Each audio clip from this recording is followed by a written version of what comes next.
오늘은 이 23장 전체를 다 다루게 됩니다. 굉장히 길죠. 근데 이 전체가 이제 내용상 그 내용은 길어도 그 전체를 끌고 나가는 거는 그 오늘 12절까지 있는 말씀과 그 다음에 37절에서부터 그 39절에 이르는 말씀. 이게 이제 오늘 마태복음 23장의 가장 핵심적인 두 기둥입니다.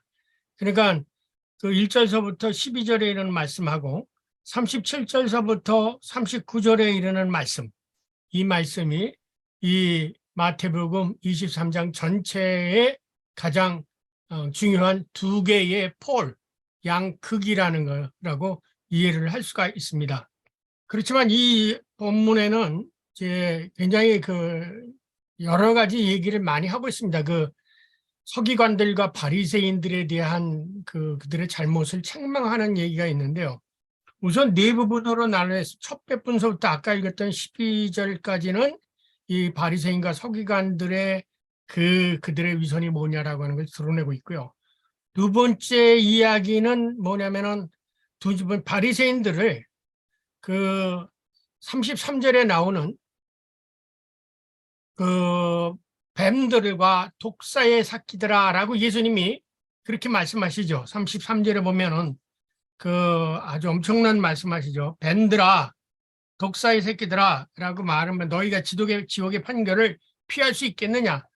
이렇게 예수님이 그 바리새인들을 뱀들과 독사의 새끼들이라고 질책하시는 그 이유를 그 12절 이하의 끄트머리에서 12절서부터 36절까지 거기서 이제 그 예수님이 왜 너희가 뱀들이고 독사의 자식인지를 이제 예수님이 하나의 일종의 논거를 하는 거죠.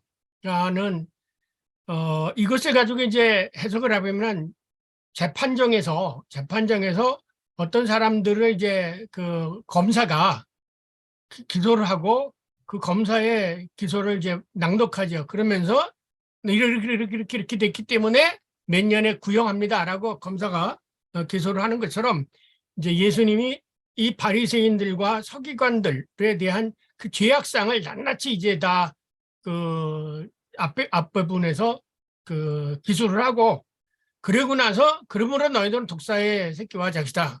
그리고 또 앞으로도 이렇게 될 것이다. 그러면서 뭐라고 얘기하시냐면 그 36절에 내가 진실로 너에게 이르노니 이것이 다 너의 세대에 돌아갈 것이다. 라고 이제 심판을 선언하십니다. 예. 그러면서 그 이제 양보 구분으로서 나온 게 37절서부터 39절인데 왜 그러느냐? 이제 하나님 편에서도 이제 변명을 하는 거죠. 하나님 편에서 너희들을 예루살렘아 선지자를 죽이고 내가 너희들을 얼마나 그 품에 안으려고 암탉이 자기 새끼를 날개 아래 품으려고 얼마나 했느냐. 그러나 마지막 37절에 뭐라고 합니까? 너희가 원치 아니하였다 그럽니다. 너희가 원치 아니하였다. 그러니까 너희들이 이 모든 죄악을 받게 되어지는 징벌과 질책을 받게 되어지는 원인이 너희들에게 있다라고 이제 예수님이 증언을 한 거죠. 몇 번이더냐? 거기 날개 아래 모음과 같이 내가 네 자녀를 모으려 한 일이 몇 번이더냐? 그러나 너희가 원치 아니하였다. 그래서 예수님이 다시 주의 이름으로 오시는 이여 할 때까지 너희들이 그 모든 죄악의 징벌을 받을 것이다 라는 것입니다. 여기서 우리가 주목해야 될 것은 성경에 예수님의 하나님의 나라가 가깝고 왔다 회개하고 복음을 믿으라고 해서 복음만 선포한 것이 아니라 이 복음을 거절한 자들에게는 이러이러한 엄청난 그 징벌과 심판이 임할 것이라는 심판도 예수님이 함께 선포하고 계시다는 것입니다. 그렇기 때문에 우리가 받은 은혜는 폴 틸리기가 얘기한 것처럼 결코 값싼 은혜가 아니라 값비싼 은혜죠. 왜가 그것을 받아들이지 않으면 이 서기관들과 바리새인들처럼 그 뱀의 자식, 독사의 자식들처럼 그리고 징벌을 그 지옥에 판결을 피할 수 없는 그런 형편인데 예수 그리스도를 통해서 우리가 그 지옥에서 벗어나게 되었다는 것, 그렇기 때문에 값비싼 은혜, 값싼 은혜가 아니라 값비싼 은혜라고 하는 것을 우리가 알아야 됩니다. 근데 이제 여기서 중요하게 나타나는 게 이제 하나가 있습니다. 그게 뭐냐면 34절에서 35절에 이르는 말씀인데, 이 말씀은 뭐냐면 예수님께서 항상 그 좋은 소리만 하신 게 아니라 이 심판의 소리도 같이 선포했다는 것이죠. 그렇기 때문에 하나님의 말씀 속에는 늘 항상 율법과 복음, 구원과 심판의 두 갈림길이 늘 항상 있는 거예요.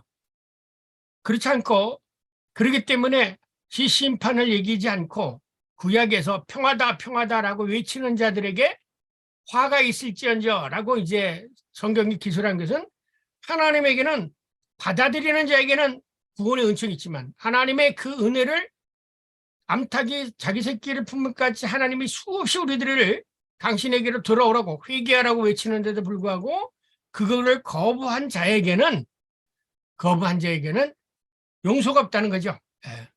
심판이 그들에게 임할 것이다 합니다. 그런데 문제는 34절을 가만히 보시면 그 선지자들과 예언자들을 보냈던 지혜 있는 자들을 이 세상에 보내신 분이 누구냐면 구약에서 여호와 하나님이시죠.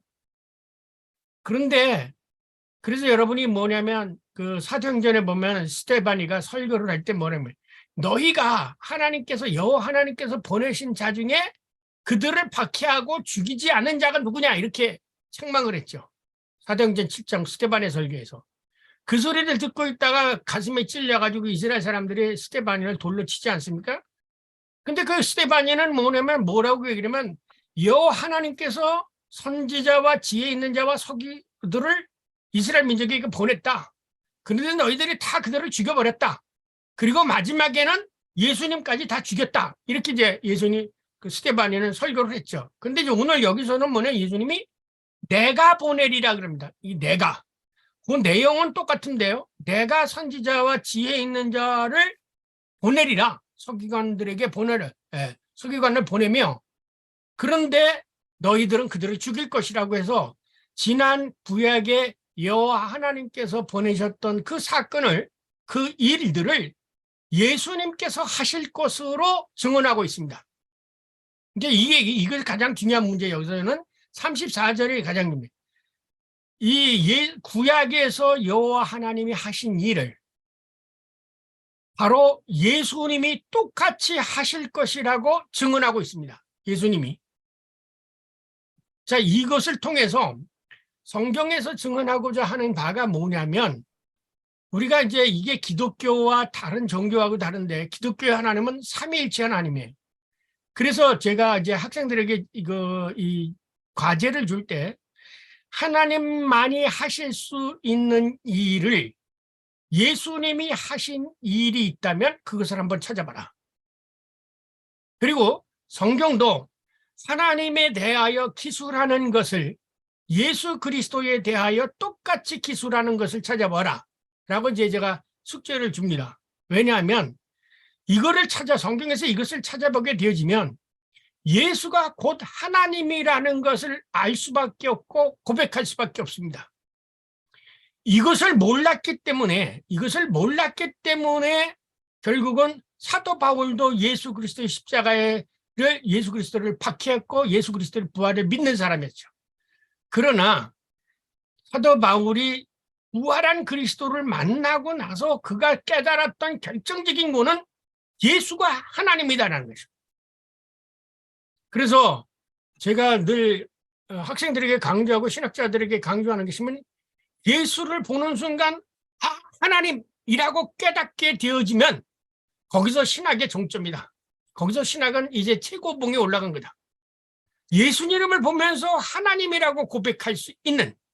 그래서 전에도 얘기했지만 도마가 예수님의 부활하신 모습에서 나타나서 네 손가락 여기다 들어보라니까 도마가 나의 주, 나의 하나님이라고 얘기해. 그 다음에 지난 지구간에도 얘기했죠. 다윗이 주께서 내 주에게라는 그 내 주에게라는 그 지난번에 있죠. 그 왜 빼주십니까?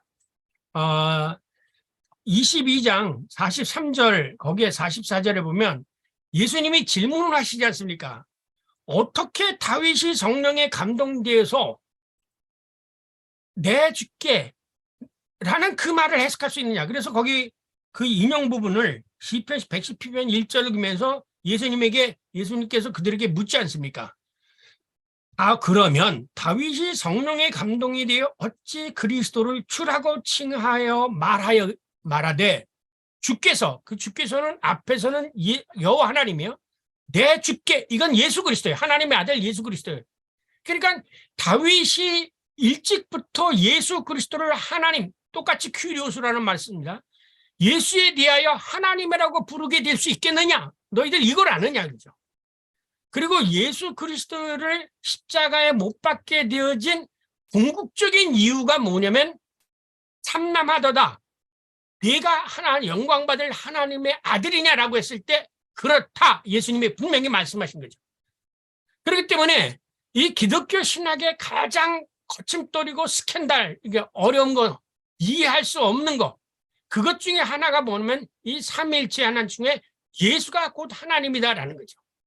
그래서 고린도전서에 보면은 분명히 8장 10절을 찾아보시면 사도 바울은 고린도 교회에다 분명하게 말합니다. 바로 이분이다 라고 이제 말하게 되어지는데 뭐라고 말씀하시냐면 고린도전서 8장 6절.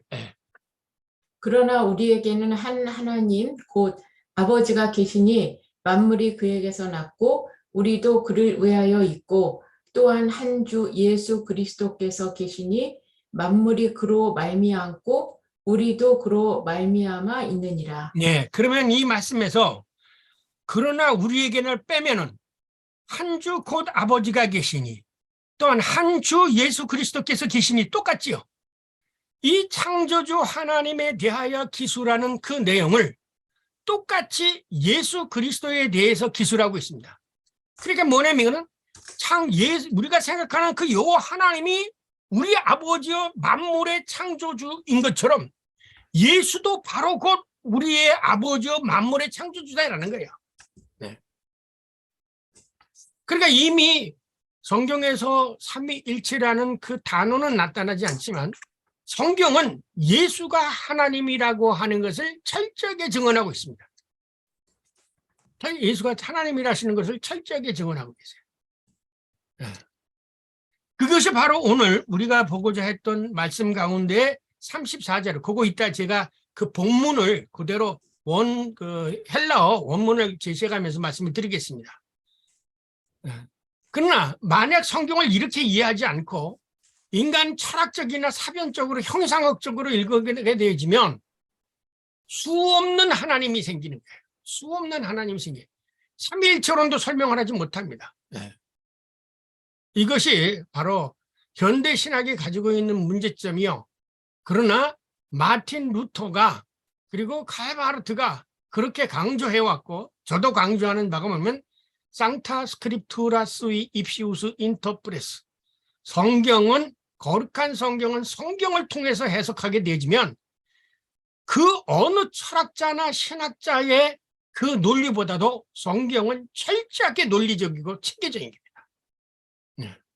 이것을 아셔야 돼요.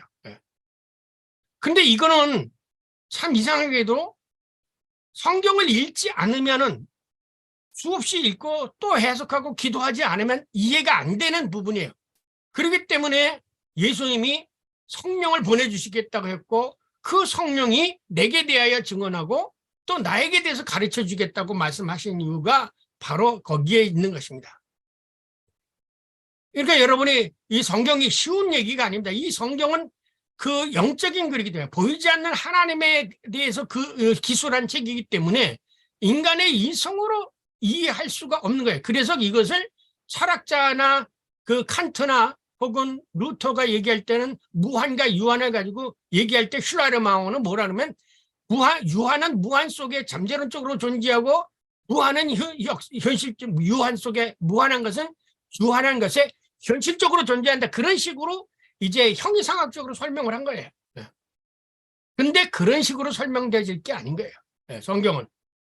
자, 그러면은 이제 오늘 본문으로 돌아가게 되지만 우선 여기에 가장 중요시 알아야 될 게 뭐냐면 이 서기관과 바리새인들이 어떤 사람이었느냐 이거를 이제 우리가 알아야 됩니다. 서기관과 바리새인 사람들이 어떤 사람이었느냐. 여러분이 신약 성경에 제일 많이 나오는 게 바리새 사람들에 대한 얘기예요. 서기관. 그러니까 그 서기관과 바리새인의 사람들이 어떤 사람들이냐면 이게 너무 길고요. 여기서부터. 서기관과 바리새인의 자리에 예수님이 뭐라고 그랬냐면요. 거기 23절에 두 번째 줄, 제 2절에 뭐라고 얘기했습니까? 서기관과 바리새인들이 모세의 자리에 앉았으니 그럽니다. 이게 무슨 뜻일까요? 모세의 자리에 앉았다. 지네들이 모세는 뭐라고 여기 들으면 모세가 뭘 했습니까?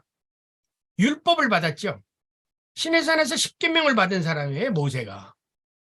그래서 모세라고 하면은 전형적으로 뭐냐면 하나님의 율법을 받은 사람들이에요. 하나님의 말씀을 관리하는 사람들이에요. 듣고 전하는 사람들이에요. 그 말은 뭐냐면 그 자리에 모세의 자리에 앉았다라는 것은 지네들이 하나님의 말씀이 아니라 자기들의 생각, 자기들의 판단, 자기들의 해석이 율법이 된 거예요.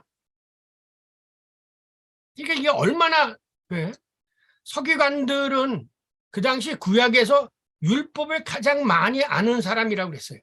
그래서 이 서기관이라는 말은 헬라어 히브리어 소페르인데 이 소페르라는 것은 여러분이 잘 아는 대로 이스라엘의 역사를 보면 이스라엘 사람들이 587년에 바벨론으로 포로가 돼요. 남유다가. 북이스라엘이 722년에 북아시리아 그러니까 북이스라엘은 그 아시리아 지금의 시리아 쪽으로 포로가 되었고 남유다는 바벨론으로 포로가 됐죠. 그리고 나서 538년에 다시 돌아오지 않습니까? 이 538년에 이스라엘이 바벨론에 돌아왔을 때 이들에게서 이스라엘 지난번에 했잖아요. 이스라엘 재건 운동이 일어났습니다. 이스라엘 재건 운동에 앞섰던 사람들이 뭐냐면 서기관과 사두개인이었었어요. 그래서 지난번에 논쟁할 때는 부활 논쟁할 때는 예수님이 사두개인들하고 논했죠. 근데 이 사두개인들은 정치인들이었고 그다음에 바리새파 사람은 율법의 사람들이었어요. 그런데 이 율법학자 그가 에스라서가 그때 얘기하지 않습니까? 여러분 성경 구약의 에스라서가 뭐냐면 이스라엘 백성들을 왜 맹하게 됐느냐라고 할 때 유대교 전통 속에 그 출애굽 이후에 두 가지 커다란 그게 갈라진다고 얘기했죠. 제가 하나는 예언자 전통이 생기고 하나는 아론 중심으로 제사장 전통이 생깁니다. 그런데 바벨론 이스라엘 사람들이 가나안에 가서는 성전을 지으면서부터는 이 예언자 전통이 이 제사장 전통에 밀리게 됩니다. 그 제사장 전통이 들리면서 뭐가 되냐면 이스라엘이 야훼 신앙, 말씀의 신앙에서 벗어나 뭐냐면 제정성으로 그게 내지죠. 그래서 그 당시에 레위기라든가 혹은 민수기 그 제레위, 그다음에 민수기는 민법의 법적이죠. 그러니까 이 두 정통 속에서 제사장들이 득세를 하면서 성정 중심의 종교가 되어졌는데 이 성정 중심의 종교는 뭐냐면 제사장 정통이에요. 제사장 정통. 그래서 여러분이 잘 아는 대로 똑같은 역사를 써도 그 신명기적 역사관을 쓰면 사무엘 상하가 되어지는 게 신명기적 역사관이고 이 남유대 제사장적인 유로도 종교가 정통이 됐던 것이 뭐냐면 그게 역대기 상하입니다. 그래서 여러분 성경 역대 상하하고 사무엘 상하가 다르게 되는 거예요. 그래서 이 제사장 사람들이 그 야훼 신을 섬기게 됐는데 이때 솔로몬이 이방 신을 섬기는 여자들을 부인으로 데려오심으로 인해서 예루살렘 성전의 야훼 중심의 신앙에 플러스 알파가 뭐가 됩니까? 바알신과 아세라와 이게 섬기죠. 그래서 여러분이 잘 아는 대로 가르멜 산에서 이 대결이 뭐냐면 야훼 신앙과 바알 신앙의 대결했죠. 그래서 엘리야가 야훼 신앙에 섰었고 예언자 전승에서 그 다음에 이 바알 선지자하고 아세라의 450 모두 850명하고 싸웠지 않습니까? 그러니까 이스라엘 백성들이 야훼 하나님의 말씀 정승에서 벗어남으로 인해서 결국은 이스라엘이 멸망하게 됐어요. 그러니까 이스라엘 멸망의 원고가 뭐냐? 이스라엘 사람들이 말씀에서 떠났기 때문에 우리나라가 망했다. 그래서 이스라엘 재건 운동에 앞장섰던 사람들이 누구냐면 율법학자들이에요. 그 율법학자들의 대표적인 사람이 누구냐면 에스라예요. 그래서 그때부터 생긴 계급들이 뭐냐면 이 말씀을 연구하는 서기관들이 되어진 거예요. 그런데 그곳서부터 이제 말씀으로 돌아가는 운동이 되니까 누가 또 득세를 하기 십니까? 이 서기관들과 말씀을 잘한다는 바리새 사람들이 또 득세를 하게 되어진 거예요. 그리고 나서는 하나님의 말씀 위에 지네들이 앉아 있게 되어진 거예요. 이게 바로 이제 이스라엘의 구약의 역사를 공부하게 되어지면은 왜 이 말씀이 서기관과 바리새인이 모세의 자리에 앉았다라는 말씀을 하셨는가라는 것을 우리가 알 수 있게 돼요. 그러니까 하나님의 말씀을 듣고 순종하려고 하는 게 아니라 이 말씀을 가지고 백성들을 지배하고 통치하는 수단으로 삼은 거죠. 그래서 이 서기관들은 토라를 유대주의적으로 해석을 하게 되어졌습니다. 그러니까 여러분 유대교하고요 구약하고는 틀린 것을 아셔야 됩니다. 유대교적인 사고는 언제 있냐면 바벨론 포로 이후에 유대교적인 사고가 생기기 시작한 거예요. 그래서 200년에서 300년 가운데 유대 묵시문학이 생기기 시작하는 거죠. 예. 그때를 이 묵시문학 시대, 마카비나 하베스 묵시문학 시대라고 하고 우리가 보고 있는 성경은 구약에 있는 그러니까 이스라엘의 그 멸망과 복귀, 회복 여기까지만 구약에 있게 되어진 거죠. 신약성경 아니 구약성경이요, 예언서도요. 그래서 이들이 이제 자기네들이 이제 성경을 해석하는 세계라. 그래서 율법 해석은 본래 누구의 소속이었었냐면 제사장들과 레위인들이 맡았었죠. 성전에 관계되는 사람. 그런데 주전 200년경에 평신도들도 성경을 맡게 되고 공식적으로 서기관이라는 직책들이 생기게 됩니다. 오늘날로 얘기하면 이 서기관이라는 말이 무슨 뜻이냐면 그람마테스라는 에서 박식한 자, 율법 교사 그런 뜻이에요. 오늘날로 얘기하면 신학계 교수들이죠. 신학자들이에요. 이런 사람들이 이제 평신도 가운데 생기기 시작한 거예요. 그런데 이달은 자기네 종파를 형성하지 않고 그 당시 유대 세 개의 종말단체, 세 개의 종파, 바리새파, 사두개파, SNF 아래서 활동하고 있었고요. 네. 그들과 이제 지속적인 연관을 가지고 있었습니다. 그래서 오늘 예수님께서 서기관들과 바리새인들이 모세의 자리에 앉았으니라는 이 말은 하나님의 말씀보다 그들이 위에 앉아 있다는 거죠. 말씀 위에. 그 당시는 서기관과 바리새인들이 하나님의 말씀 위에, 토라 위에 앉아 있어요. 모세 위에 앉아 있었어요. 그럼 오늘날 이걸 또 보면 20세기에 와서는 누가 앉아 있느냐 이 자리에 신학자들이 앉아 있는 거예요. 신학자들이. 그래서 그 신학자들이 하나님의 말씀으로 해석하지 않고 뭐라면 각종 신학으로 자기네들이 성경을 해석하죠. 자기의 신학적 논리를 가지고 성경을 해석해요. 성경을 제가 학생들에게 얘기하면 이 성경 말씀을 이렇게 위에 놓고 지가 들어야 돼요. 그런데 지가 성경을 위에 올라가가지고 이 말씀 들으라. 이게 그러니까 그런 식으로 돼 있는 게 그 당시 예수님의 당시의 바리새인과 서기관들의 모습이었어요. 오늘도 마찬가지예요. 오늘도 목사가 성경 위에 올라가 앉아 있으면 안 됩니다. 신학자가 성경 위에 올라가 앉아 있으면 안 돼요. 성경이 나에게 뭐를 하려고 하는가? 성경의 말씀을 들어야죠. 근데 지가 성경을 가지고 가르치려고 해요. 이 서기관들과 바리새인들이 그 짓을 한 거예요. 성경을 가지고 지 생각으로 성경을 가지고 인용을 해가지고 예를 들면 부흥사가 헌금 많이 걷기 위해서 성경에 있는 11조에 대한 것을 가지고 교인들에게 11조 하라고 강조하는 거하고 똑같은 거예요. 이게 사실은 예수님 당시에도 그런 무리들이 누구냐? 이 바리새파하고 서기관들이었어요. 이 사람들은 다른 평신들보다 성경을 많이 알지요. 율법을 많이 알아요. 그렇기 때문에 그거를 가지고 평신도들에게 이 예수 그리스도를 통해 하나님의 구원의 역사는 증언하지 않고 지네들이 그것을 위에 올라타 앉아가지고 말씀으로 사람들을 통치하고 그런 거예요. 이게 바리새파예요. 그러니 예수님이 이들한테 독사의 새끼들아 얘기 안 하겠어요?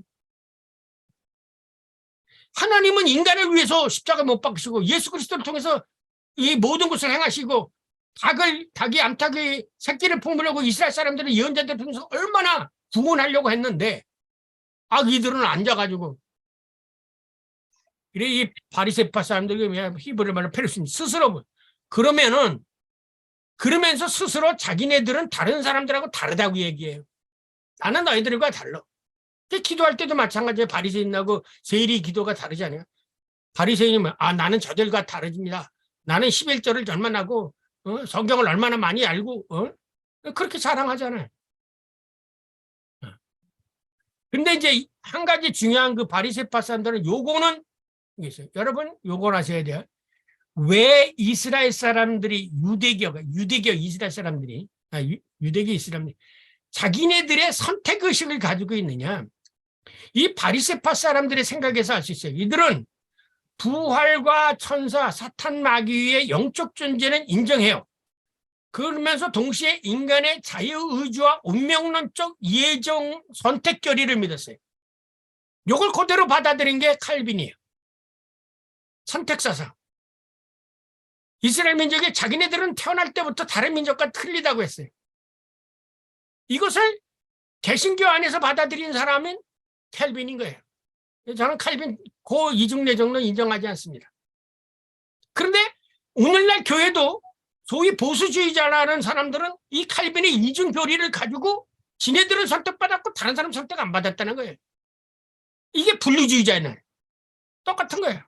그래서 예수님이 그들에게 독사 뱀들아, 독사의 새끼들아 말한 거죠. 그러면 왜 이렇게 얘기했느냐? 1절부터 32절을 전체 본문을 다 분석하면 그들이 서기관과 바리새인들의 어떤 모습인가를 예수님이 낱낱이 다 지적합니다. 왜냐하면 서기관과 바리새인들은 다음과 같은 자들이기 때문이다. 1. 언행이 일치하지 않은 자들이기 때문에. 2. 모든 행위가 남에게 보이기 위한 위선적인 행동이기 때문에. 3. 실제로 다른 사람보다 높지도 않으면서 스스로 높아지려 하고 윗자리에 앉아 랍비, 아버지, 그리고 지도자라는 칭함 받기를 원하기 때문에. 4. 다른 사람의 구원의 길을 막기 때문에. 5. 돈을 좋아하기 때문에. 6. 11조의 율법은 잘 지키지만 정의, 긍휼, 그리고 믿음은 버렸기 때문에. 7. 마음과 다른 겉으로 드러나는 행동이 서로 다른 율법을 행하는 표리부동한 자이기 때문에. 8. 자신들의 죄를 인정하지 않고 오히려 변명하는 자들이기 때문에. 자, 이들에 좀 거꾸로 올라갑시다. 이들에 의하면 자신들은 죄인이 아니에요. 그리고 속과 겉이 다르면서도 항상 겉으로는 아주 위선적으로 선한 척 얘기해요. 겉으로 율법을 잘 지켜서 최근에 11절을 드리지만 정작 하나님이 원하시는 긍휼과 믿음과 사랑에 대해서는 얘기하지 않아요. 그리고 특별히 특징이 돈을 좋아해요. 예수님이 그랬어요. 탐심은 우상숭배이나 돈과 하나님은 함께 섬길 수 없느냐 했는데 이들이 돈을 꾀요. 그래서 여기 있는 말씀들 있잖아요. 성전에 대해서 약속한 건 안 지켜도 되지만 성전에 하나님 내가 11조 바치기로 했습니다. 그러면 그거는 꼭 지키라 이게 돈을 지키는. 그 다음에 다른 사람의 구원을 길을 막아요. 그리고 아버지, 지도자 정지가 되기를 원해요. 여기 이 랍비가라는 뜻이 뭐예요? 큰 자, 박식한 자라는 그런 소리를 듣기 원하죠. 그 다음에 모든 행위가 다 위선적이야. 보이기 위한 거야. 형식적이야. 이렇기 때문에 이들에게서 무슨 선한 것을 말할 수 있어요. 그러니까 이게 다 거짓된 것이에요. 한마디로 얘기하면 거짓. 그 거짓의 뿌리가 어디입니까? 사탄 마귀예요. 거짓말한 사탄 마귀. 그래서 예수님은 이상 열거한 바리새인들의 죄악은 사탄 마귀의 노예가 되어져 있는 사람에게, 노예들에게서 드러나는 전형적인 모습이기 때문에 예수님은 그들을 뱀들아, 독사의 새끼들아 지책하시면서 지옥의 판결을 너희들이 결코 피할 수 없다. 이렇게 말씀하신 거예요. 단테의 신곡이라는가 그런 것 속에 구충구호실 맨 아래 들어갈 사람이 누구냐고, 이 성직자라고. 중세의 그 부패한 장들을. 여러분 중세의 데카메론이라는 책 한번 읽어보세요. 거기 보면 그 중세의 성직자들의 부패상을 아주 풍자적으로 기술해 놓은 거 있습니다. 아주 별별 되게 다 있어요. 예. 그걸 읽으면서 옛날이나 지금이나 예수님 시대에 그것이 그대로 있구나라는 겁니다. 그 다음에 여기 요 부분은 여러분이 아까 제가 말씀드렸던 게 중요한 부분이기 때문에 내가 내 자녀를 모으려 한 일이 몇 번이냐? 그러나 너희가 원하지 아니하였도다. 예수님은 우선 내가 모으려고 라고 말씀하신다. 이 말씀은 예수님께서 이스라엘의 지난 역사 동안 줄곧 이스라엘 백성들을 하나님에게로 되돌리려고 곧 회개하게 하려고 수없이 노력하셨다는 것을 증언한 것이다. 이것은 예수님 자신이 아브라함 그리고 다윗 왕 이전부터 계시던 분이라는 것을 계시하신 것이다.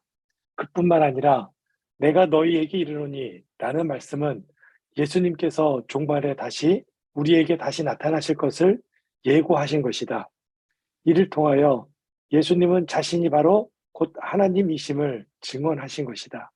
곧 나와 아버지는 하나이니라 라는 것을 증언하신 것이다. 자 보세요. 제가 아까도 말씀드렸지만 39절을 이렇게 많이 보면 내가라고 얘기합니다. 에고라고 해요. 레고는 내가 말한다라는 뜻이요. 그러나 나는 너희에게 말한다. 이렇게 되어 있어요.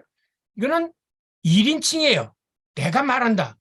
그런데 아까도 읽지만 암탉이 자기 그 병아리를 품으려고 수없이 했던 일은 예수님이 하신 일이에요? 아니면 여호와 하나님이 하신 일이에요? 여호와 하나님이 하신 일이에요. 구약시대에.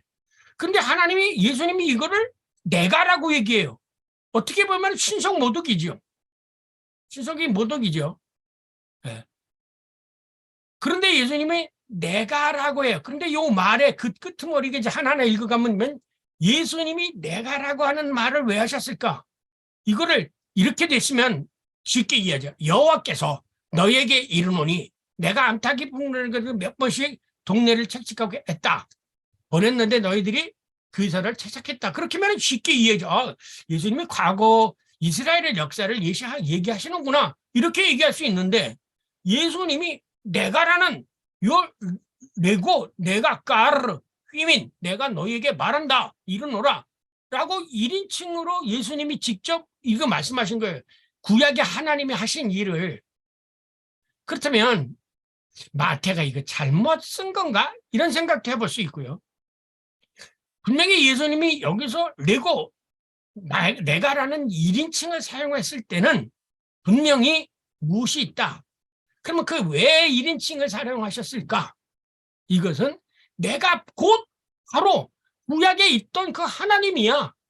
구약에서 다윗이 나의 주라고 불렀던 그분이 나고 구약에 창조했던 분이 나고 이런 것을 예수님이 얘기하는데 그 당시 사람들은 이 의미를 깨닫지 못했지요.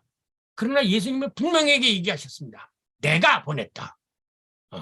그걸 보면은 아까 우리가 앞에서 살펴봤던 것처럼 다윗이 나의 주에게라는 그 말씀이나 또 요한복음에 나와 아버지는 하나다라고 말씀하신 거나 또 예수님이 내가 너의 조상 아브라함보다 먼저 있었다라고 하는 말씀이나 예수님 편에서 읽어보면 이건 다 일치가 되지요. 그렇지 않습니까? 그렇다면 뭐냐? 예수님이 하나님이시라는 거예요. 그래서 여기 보면은 스데반이도 똑같은 얘기를 하지 않습니까? 목이 곱고 마음에 귀할 일을 받지 못한 사람들아 너희도 너의 조상들과 같이 항상 성령을 거스려서 너의 조상들이 선지자 중에 누구를 박해하지 않았냐? 오히려 의인이 오히려고 얘기한 자들 그들이 죽였고 이제는 너희는 그 의인을 잡아 죽인 살인자가 되었다. 라고 스데반이가 설교해. 그럼 이 이야기는 분명히 스데반이가 얘기한 것처럼 여호와 하나님이 하신 일이에요. 근데 예수님이 내가 했다고 얘기하신단 말이에요. 그래서 이와 상응하게 예수님께서도 앞으로 내가 너희에게 선지자들과 지혜 있는 자들과 서기관들을 보내매 그 중에 더러는 죽이거나 십자가에 못 박고 그 중에서 더러는 너희 회당에서 채찍질하고 이 동네에서 저 동네로 따라다니며 박해하리라 라고 예고하신다.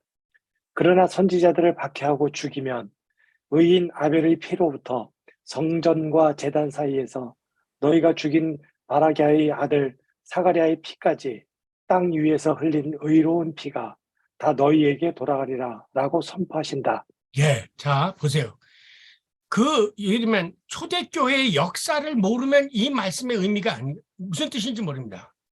예수님이 부활하시고 나서 사도 바울이 예수의 부활을 믿는 사람들을 얼마나 박해를 했습니까? 그리고 기독교 이후가 그 콘스탄틴 대제로 인해서 공식적으로 인정받기 전까지 기독교인들이 얼마만큼 많은 희생을 당하고 순교를 당했습니까? 누가 죽였습니까? 이방인들이 죽인 게 아니에요. 이 이스라엘 사람들이 앞장서서 이스라엘 사람들 가운데 예수를 믿는 그리스도인들이 된 사람들을 죽였어요. 그래서 유대인들 가운데 바울이 변절했다고 해서 바울을 쫓아다니면서 죽였죠. 그래서 그 성에서 바울이 도망가느냐고 바가지 같은 데서 이렇게 망태 같은 데서 성 밖으로 나가기도 하고 얼마나 많고. 그러면서 바울을 죽이지 않으면 내가 내 목숨을 걸겠다고 덤벼들었던 사람이 얼마나 많습니까?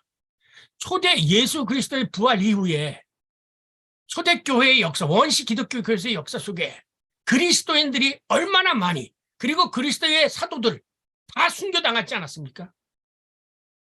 이 역사가 그대로 일어난 거예요. 예수님이 많은 사람들을 보냈어요. 그뿐 아닙니다. 기독교 이 세상의 종교 가운데서 가장 순교를 많이 하고 피를 가장 많이 흘린 게 기독교예요. 그래서 기독교의 역사는 피의 역사라고 얘기하지 않습니까? 이 피의 역사로 형성됐던 역사가 또 십자군 전쟁을 통해서 다른 민족을 갖다 죽이는 또 피의 역사를 저지른 거예요. 이게 뭐냐? 그거는 로마 카톨릭 교회가 되어지면서 로마 교황이 성경 위에, 토라 위에, 모세의 자리에 앉게 되면서 그전에는 순교의 피를 흘렸다면 나중에는 교회가 다른 민족을 박해하는 박해의 피를 흘린 거예요. 똑같죠? 여기서 서기관과 바리새인들이 말씀 위에 섰을 때는 예수를 죽이고 하나님의 선지자들을 다 죽이고 그랬던 것처럼 교회가 로마 교황이 문제되고 나서는 얼마나 많이 죽였습니까? 여러분, 프랑스 남부에 가면 위그노들이 있었습니다. 그 칼빈 계통에 있는 위그노, 그 위그노들을 로마 그 캐톨릭 교회가 얼마나 크게 박해했는지 몰라요. 그래서 그들이 동구권으로 흩어지기 시작한 거예요. 그래서 지금의 역사를 보면 폴란드나 무슨 헝가리나 그쪽에 장로교가 많이 생긴 건 이들이 다 도망가서 그쪽에서 장로교를 형성한 거예요. 이거를 짧게 볼 게 아니라 이것이 바로 곧 세계의 역사였고 기독교의 역사인 거예요. 그러나 어떻게 됐습니까?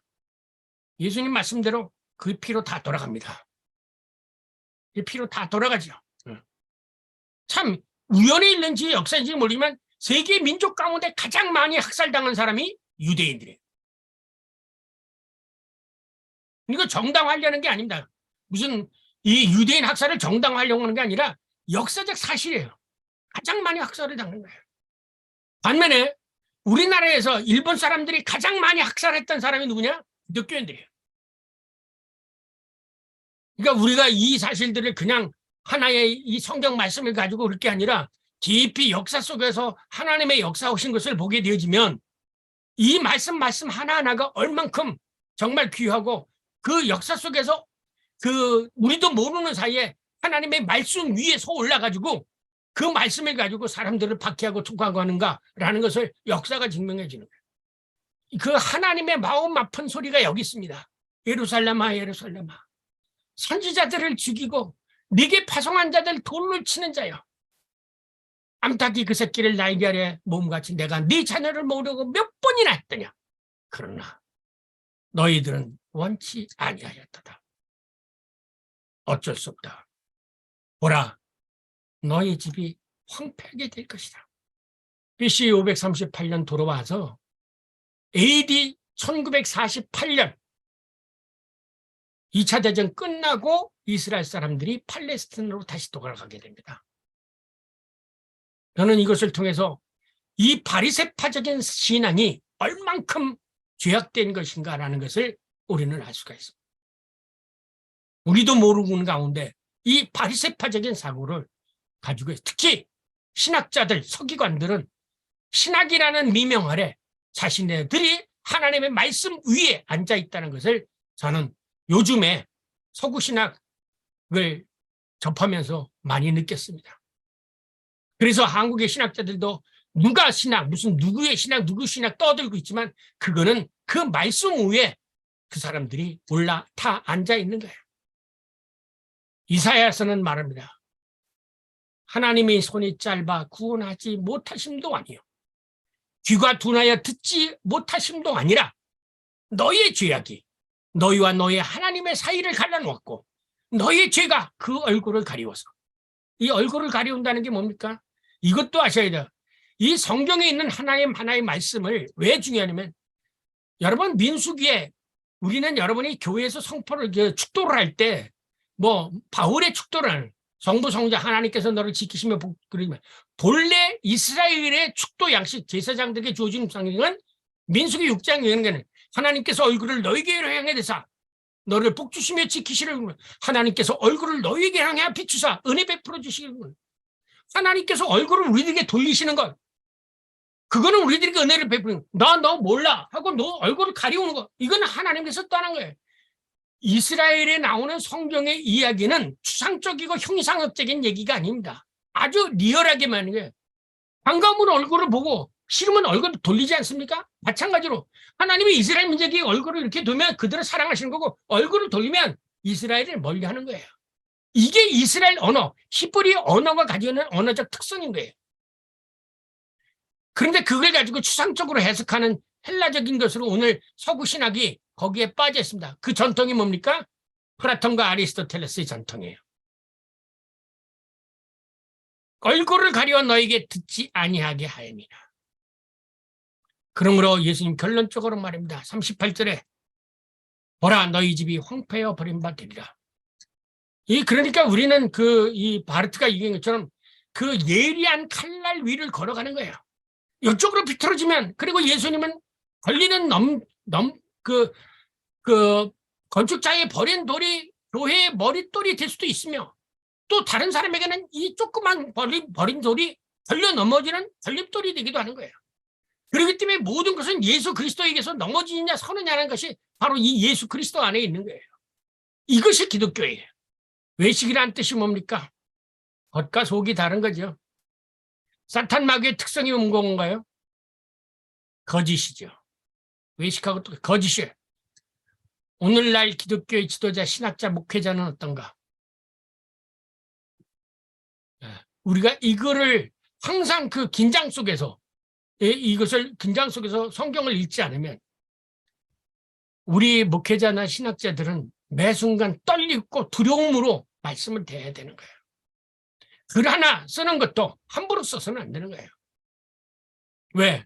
아까 얘기했잖아요. 분명히 예수님이 내가라는 것을 썼던 것처럼 고린도전서 8장 10절에 창조주 하나님께서 한 분 계신 한 분 그리스도라고 얘기한 것처럼 그렇게 정말로 그래서 성경에 뭐라고 그러냐면 여기서 일정 그랬다 변하는 자는 그가 그의 상당한 죄를 받으리라 요한계시록에 있는 것처럼 선지자들이나 신학자들은 지멋대로 이런 걸 행했던 거예요.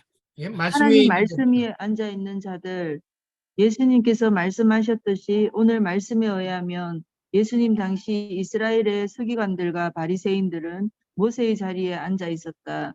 이 말씀은 서기관들이나 바리새인들이 하나님의 말씀을 먼저 듣고 바로 이해하여 그 의미를 백성들에게 바로 전하는 것이 아니라 자신들의 생각대로 하나님의 말씀을 해석해서 자기가 해석한 것으로 백성들을 다스린다는 뜻이다. 이와 상응하게 아직도 로마 가톨릭 교회의 교황은 아직도 성경 위에 앉아 있다.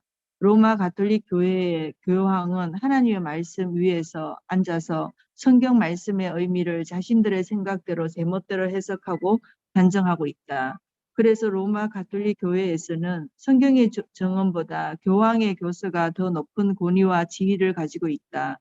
이에 대항하여 종교개혁자 마틴 루터는 오직 성경을 주장하였다. 오직 성경이란 성경만이 우리 신앙의 근거여 신앙의 최고 권위를 갖는다는 뜻이다.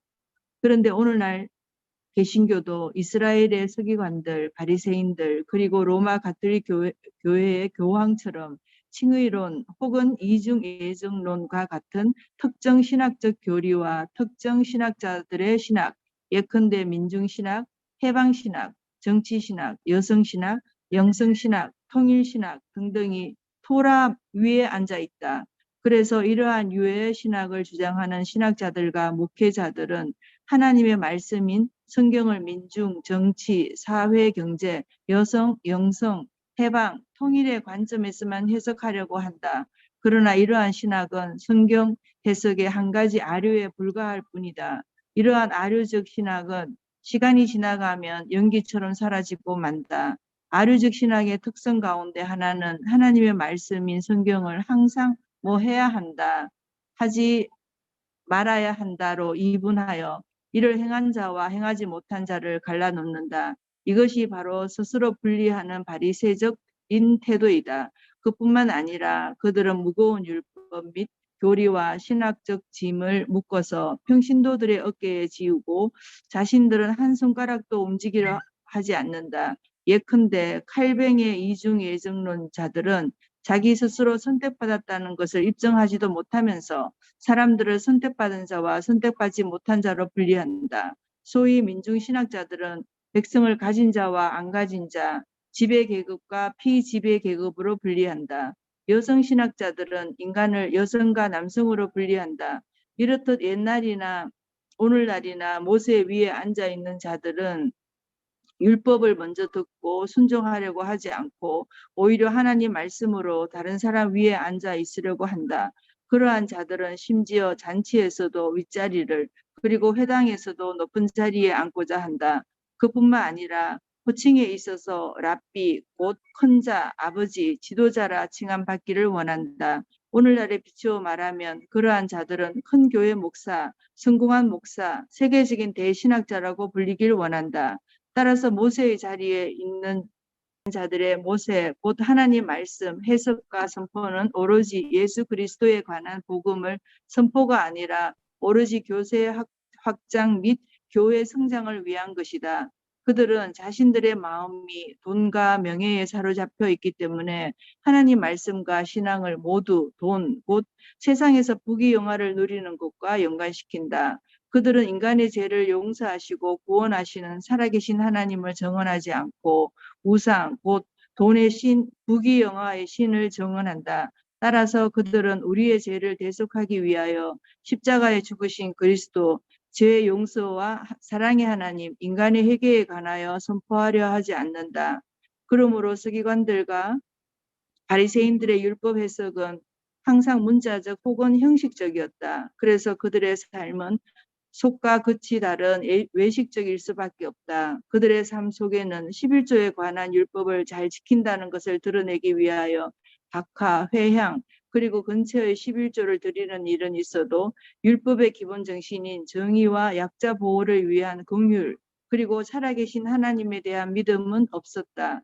그래서 그들의 마음속에서 생각하는 것과 밖으로 드러난 행동은 항상 일치하지 않았다. 이러한 서기관과 바리새인들을 예수님은 겉은 깨끗이 하되 그 안에는 탐욕과 방탕으로 가득한 자들이라고 질책하셨다. 겉으로는 아름답게 보이나 그 안에는 죽은 사람의 뼈와 모든 더러운 것이 가득한 회칠한 무덤 같은 자들이라고 주님은 그들을 책망하셨다.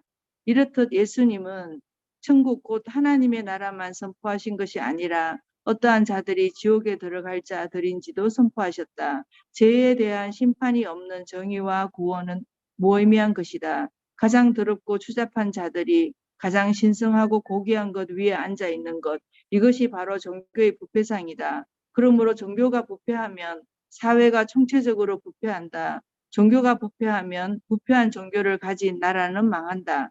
이스라엘의 신앙이 우상 숭배로 바뀌고 이스라엘의 종교적 지도자들이 부패함으로써 북이스라엘은 BC 722년 북쪽 아시리아로 남유다의 왕족과 귀족들은 BC 587년 바벨론으로 포로로 잡혀갔다. 중세 가톨릭 교회의 교황과 신부들이 부패함으로써 중세의 국가들이 모두 몰락하였다. 그래서 예수님은 종말의 한 징조로서 멸망에 가증한 것이 거룩한 곳에 선 것과 거짓 선지자들의 등장을 말씀하셨다. 네, 여기 멸망에 가증한 것이 거룩한 곳에 있거든. 참 이거 의미가 묘하죠. 멸망에 썩어질 것들이 가장 신성하고 가장 고귀한 곳 위에 앉아서 그 행세를 하는 것. 한마디로 해서 거짓 선지자들의 등장이 종말 때, 다음에 이제 이 24장에 보면 그 종말의 징조에 대해서 말씀하시죠. 재난의 징조에 대해서. 그때 뭐라고 얘기하십니까? 거짓 선지자들이 나타난다 이거야. 그러면서 가장 고귀하고 가장 귀한 복음 위의 자리에서 지네들이 마치 거룩한 자처럼 활동한다. 그것이 바로 종말의 징조다 이거야. 그 다음에 또 3번 랍비, 선생, 한 분 아버지, 한 분 그리스도, 자기를 낮추어 섬기신 분이다.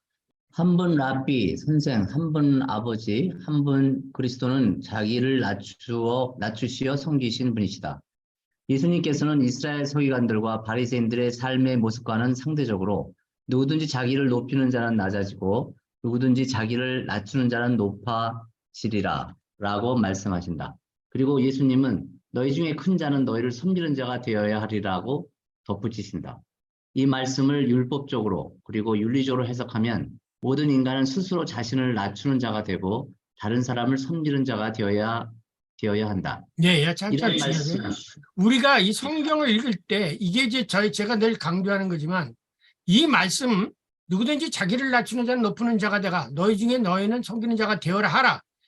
이 말씀을 에라스무스는 어떻게 생각하냐면 윤리적으로 해석했어요. 그래서 하나님이 너희 중에 큰 자는 너희를 섬기는 자가 되라. 그러면 우리는 섬길 수가 있지 않겠느냐 이렇게 해석을 한다는 거죠. 그런데 반대로 루터는 예수님이 그렇게 말씀하셨지만 이거는 우리가 할 수 없는 거야. 우리 대신해 주신 분이 있다 이렇게 얘기 나오는 거죠. 이게 루터의 해석의 차이예요. 그러니까 이게 똑같은 여러분이 말씀을 읽을 때 이거 주의하셔야 됩니다. 율법적으로 이해를 하면 우리는 낮춰야 됩니다. 우리는 죽어야 됩니다. 우리는 섬겨야 됩니다. 이렇게 설교를 하게 돼요. 그러면 너부터 할 수 있어?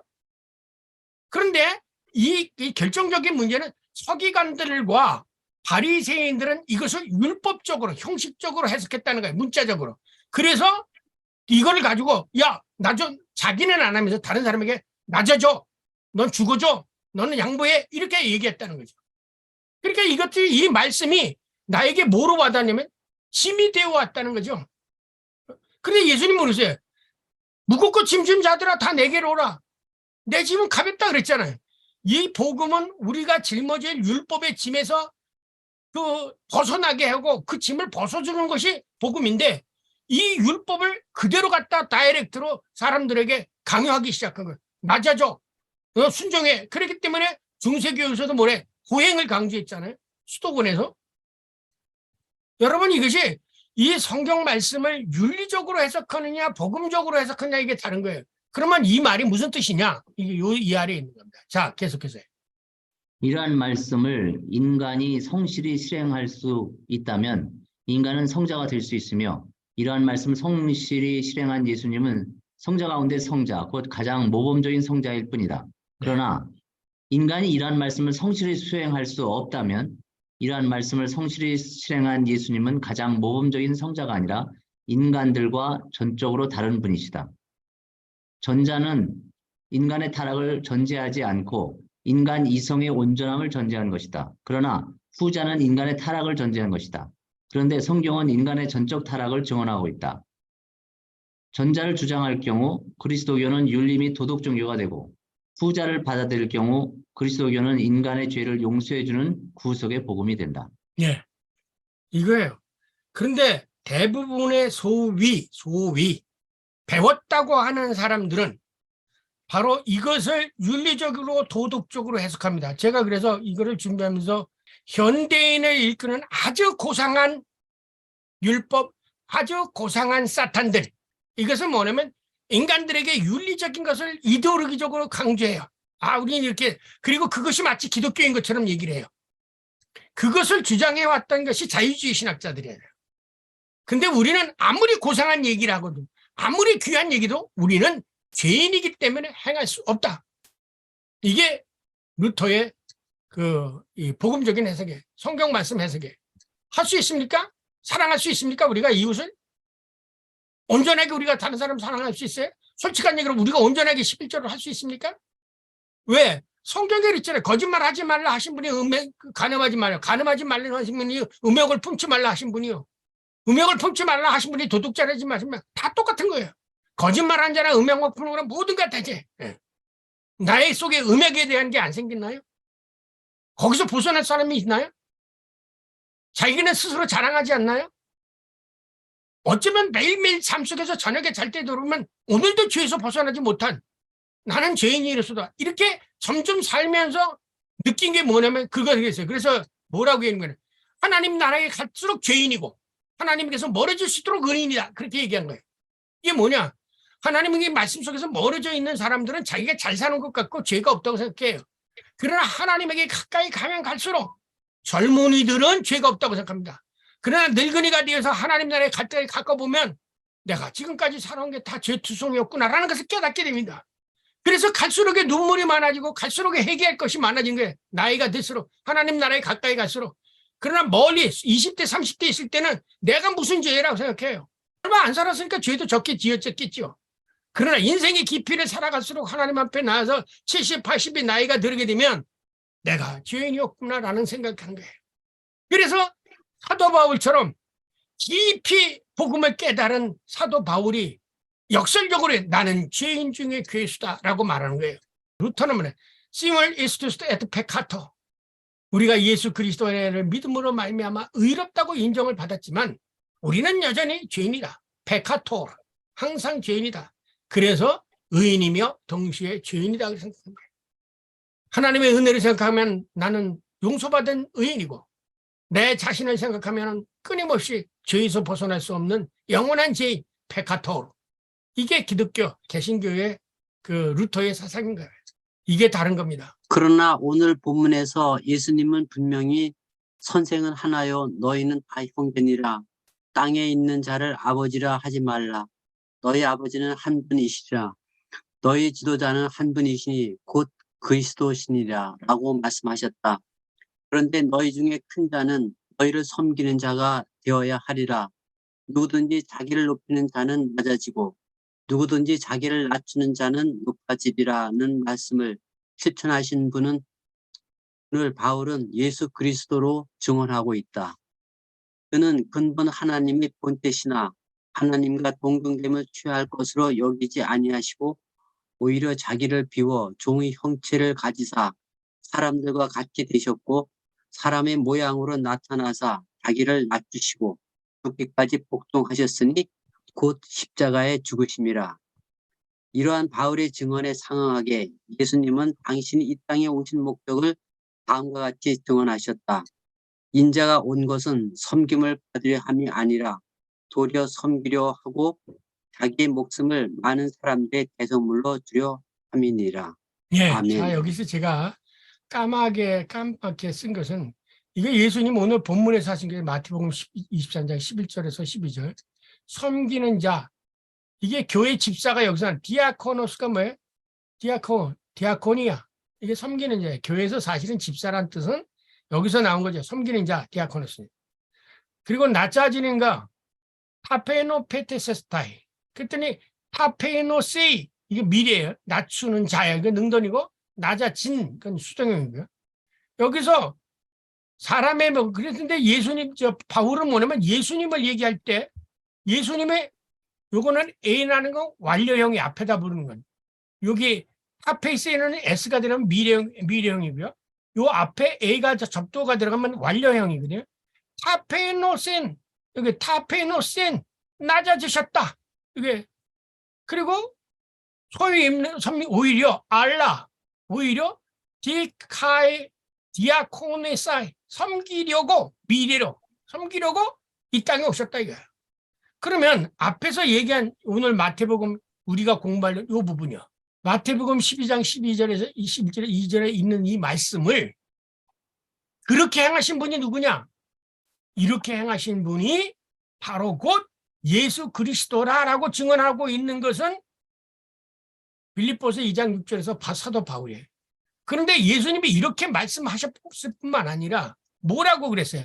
스스로 인자가 온 것은 섬김을 받으려 함이 아니요 오히려 섬기려 하고 자기 목숨을 많은 사람들의 대속물로 내주셨다 그러죠. 자, 그러면 여기서 우리가 발견할 게 뭐냐? 예수님이 하신 말씀, 또 그 사도 바울이 하신 말씀, 또 예수 그리스도의 실질적인 행위, 이것을 통해 볼 때 뭘 발견합니까? 예수 그리스도께서 하신 말씀과 예수 그리스도의 삶 속에서는 뭐가 있어요? 언행일치가 있고 신행일치가 있죠. 그런데 바리새파 사람들이나 혹은 서기관들에게는 아까 뭐예요? 겉과 소리고 표리무동하고 외식적이고 그리고 형식적이고 그런 것이 있었죠. 자, 이것을 통해서 우리가 알아야 될 것은 한 걸음 더 나가 알아야 될 것은 예수님은 구약에서 하나님이 말씀하시던 그것을 그대로 예수님이 하신 분이구나. 그렇기 때문에 예수님이 하신 말씀은 구약에 있는 말씀이 예수 그리스도를 통해서 성취되어졌던 것처럼 예수님께서 하신 말씀은 앞으로도 성취될 말씀이라는 것이 분명히 드러나죠. 그러니까는 예수님은 알파, 그 이전에 계셨던 분이고 그것이 우리 신약에 와서 예수 그리스도를 통해서 성취되었고 예수님이 하신 말씀은 앞으로도 성취될 말씀이죠. 그렇기 때문에 이미 이 과거의 구약과 신약의 그 성취 과정을 통해서 볼 때 예수님 말씀하시는 하나님의 나라 그것도 똑같다 이거죠. 성취된 거죠. 그러면 왜 여기서 이 말씀하셨느냐? 자, 이게 각주에 있습니다. 여기 로마 캐톨릭에서 성직자를 뭐라고 부릅니까? 신부라고 부르죠. 그 신부가 뭐냐면 영어로 Godfather예요. 근데 우리가 주기도문을 읽을 때 하나님 뭐라? 하늘에 계신 우리 아버지라고 그러잖아요. 인간을 Godfather라고 부르고 있어요. 이게 캐톨릭이에요.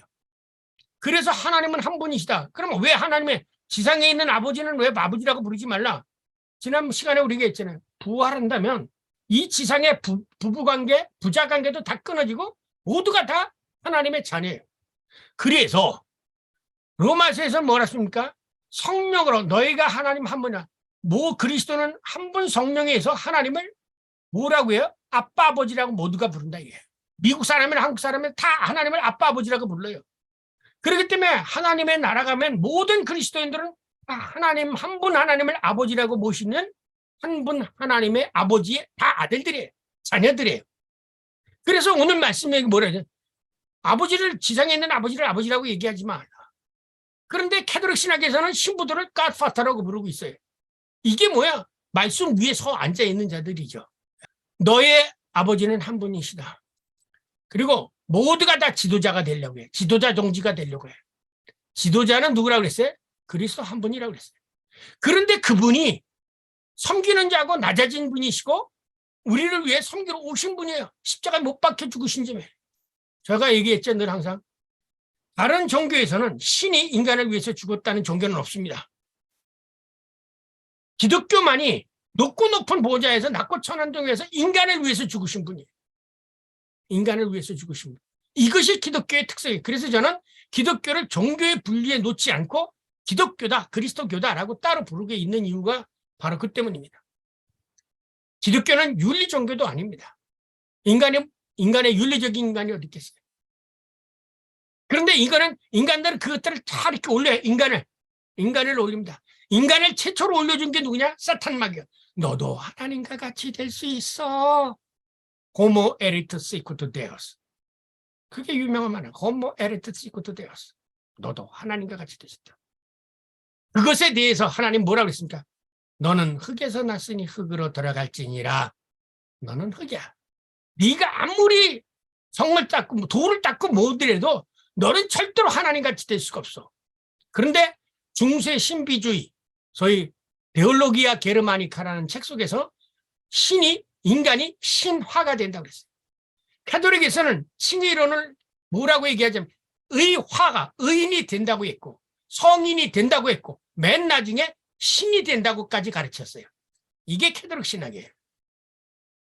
그래서 루터와 칼바르트가 카톨릭을 가장 신랄하게 비판한 사람 중에 두 사람이 루터와 칼바르트입니다. 개신교도 이 신학 자체가 혹은 신학자가 목회자가 말씀 위에 모세의 자리에 앉게 되어지면 그것은 망하고 마는 거예요.